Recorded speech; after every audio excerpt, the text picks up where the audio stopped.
I say the word teenager to you, what comes to mind? Some people want to grab their head in frustration, while other people just get a big fat smile on their face. I'm wondering, Jonathan, what your reaction is. Are you a head grabber or are you a lovely smiler? Pule, actually, I'm neither. Sometimes I just get a little bit loud, but yeah. The reality is guiding teenagers through the peer impact phase is challenging. But with proper understanding and help, it can be a very rewarding season in parents' life. So true. And the biggest shift that needs to take place between the child and the parent is that the locus of control changes from external to internal, which means that the father or the parent does not make all the decisions anymore. Actually, parents take a step back and provide guidance and input. Yeah. And also encourage from the side and affirming good behavior, allowing their children to develop their emotional intelligence through failures and consequences. Yes, yes. And we hope that the next 4 sessions will guide you well in the journey with your teenagers.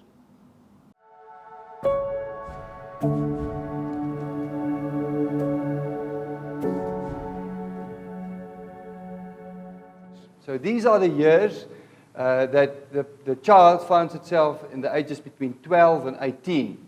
So it's self-explanatory. It's a peer impact years. These are the years where the primary voice in the child's life, your son or your daughter, becomes the voice of the peers. In other words, the friends. These years are amongst the most valuable years that a child is becoming a young adult. They want to start exercising what they know they can. They want to start involving themselves with the people around them. They want to start paying attention to the voices out there. They go to school, they connect with friends, they connect with people like them. They want to feel belonged. But this time, not with the people from within, but with the people without, from the people outside. I gave this another word, another title. I said, friends influencing periods. The period where friends start saying to them, this is not what is on trending. This is trending. This is nice. This is not nice. This is old-fashioned. This is nice. And the voice of the friends become louder than the voice of the parents. Fathers, please take note. At this point in time, all you can do is to connect with them and not necessarily do it all with them, but give them the necessary support. Get in touch with them. Try to know who they're hanging out with. Who is their best friend? Ask them questions at this time, because this is the time that they start making decisions that count. You see, the previous seasons we had, the first 6 years, we had mother as primary voice and dad as the validator. The next 6 years, 6 to 11, 6 to 12, was father was the primary voice and mother was the validator.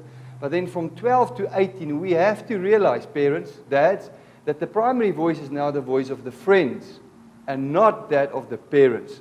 And this is a vital, vital thing to understand, because all of a sudden, you as a dad will feel like, oh man, I'm losing control over my kid. Because all of a sudden, my voice is just numb. There's no voice. He doesn't want to listen to me. She doesn't want to listen to me. But hear me clearly. It's not that they don't listen to you. Your voice will be put at the back, and the voice of the friends will be drawn forward. So the question is, how can me and you as dads, and then mothers, but now we talk to the dads, how can we leverage our voice? How can we leverage our influence to still reach the ears and the heart of my child? Which so often is not through direct contact or direct speech of the child, but often through the friends or the parents of the friends, or the group leader or the youth leader or the team captain. But we have to use and leverage our influence to get to our children. So it's important to understand. Help them feel the responsibility of decision making. Because when they go out there, if you do not help them, their decision making becomes influenced by the friends around them. But once you can help them by sharing with them ways on how to connect with right people and helping them build the right people around them, around their surroundings.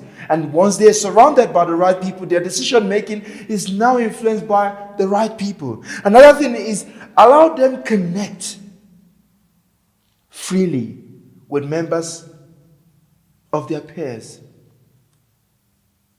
At this point, they now differentiate between their parents and their friends.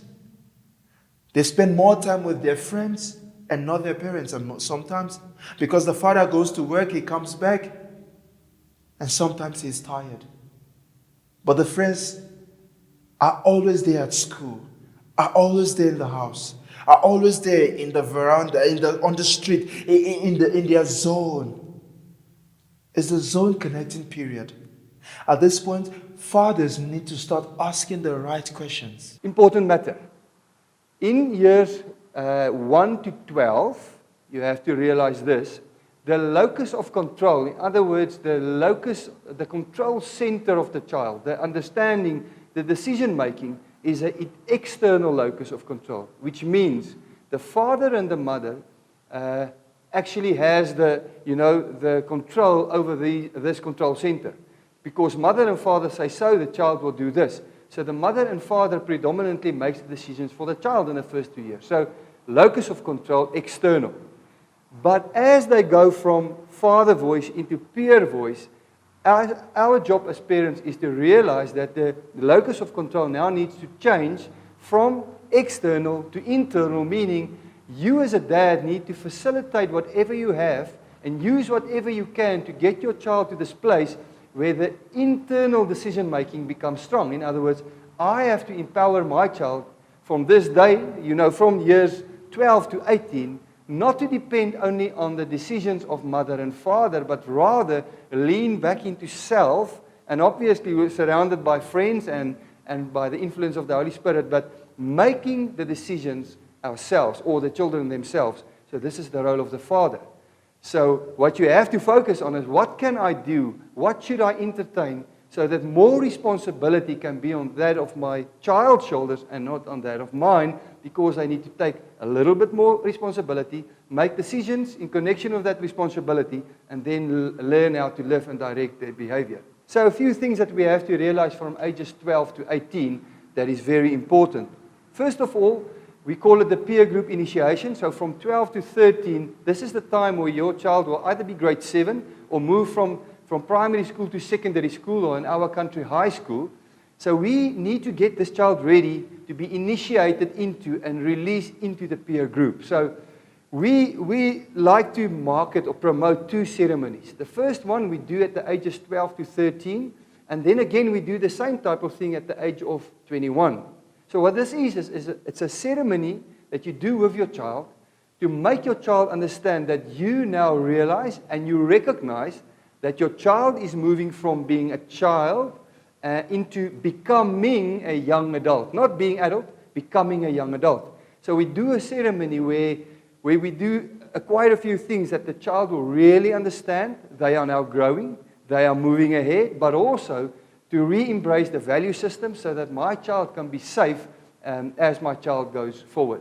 So in one of the other sessions, if you download that and if you listen to that, we will have a full explanation about how to do these ceremonies. But take note, if your child is 12 to 13, it's time for one of those ceremonies. The other thing that is very important is, as my child is now a teenager, we have to regulate and we have to process their sexual development. So you have to understand that you have to constantly stay connected with your child emotionally, physically, be there, be close, so that sexual conversations can be open and can flow regularly. Because you want to be at a space where if your child has questions, they should come to you. If they experience certain things in their body, if they experience certain attacks or pressures from the group, you should be open to help them in these conversations and asking questions and help them regulate. But if you're not there, connected from day one, down the line, 3 years down the line, you won't have a voice because there will be a disconnect. So dads, please stay connected from 12, every week, every month, having conversations and keeping the subject flowing about sex and sexual development in your child. Also, please understand that we want to brand the name teenager with a new name, and we want to call it teamager. Teamwork and collaboration. It is not easy to learn to collaborate with other people. Meet with people from different background, different ethnicity, different race, different culture, and you try to connect with them. You will only connect with people based on your level of relationship with them. Teach your children how to build better relationship with other people. I say to the few that I mentor, I say to them, listen, you are going out there to become salt and light to the world.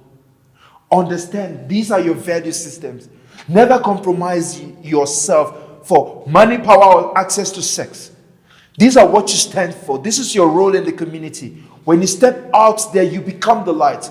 When you step out there, you become the salt. You are the salt that makes things better. You are the light that makes things brighter. Become the change initiator everywhere you go. You don't need to become influential. You don't need to become eloquent. You don't need to become the big boss in the house. You don't need to become the brightest of all. I mean, the lion is not the biggest, it's not the tallest, it's not the fattest, but he is the most confident mammal on the earth. Help the children stand on their feet to be able to become inspirational leaders. We want to have more leaders in our community. Help one to train one. When you train your child, train them with the mentality of going out there to train another person's child. Because we are living in a world full of hurt, full of fatherlessness.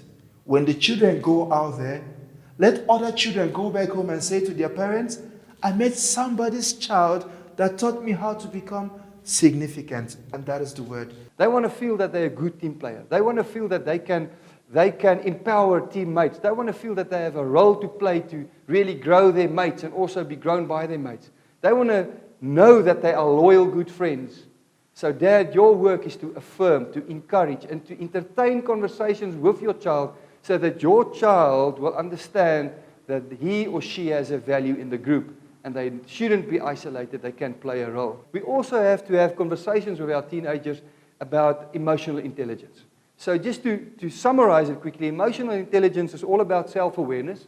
So we have to have conversations with our child so that the child can be aware of self, their own skills, their own strengths, their own shortcomings. Also self-management. How do I manage my own temper? How do I manage my own emotions? And that we can regulate through conversations and asking the right questions. But also, because they are team players now, teenagers, we have to have conversations about social awareness. Asking questions about friends and the friends' emotional intelligence and the friends' emotional stability and capacity, but also then relationship management. Lastly, it's all about mentoring. So make sure that your teenager has somewhere to speak to, someone. If the teenager is 13 or 14, get someone of 18 or 19, connect them and let them have regular conversations so that somewhere, someone can be accountable over your teenager's life and your teenager accountable towards someone so that they can be regulated and steered in the right direction.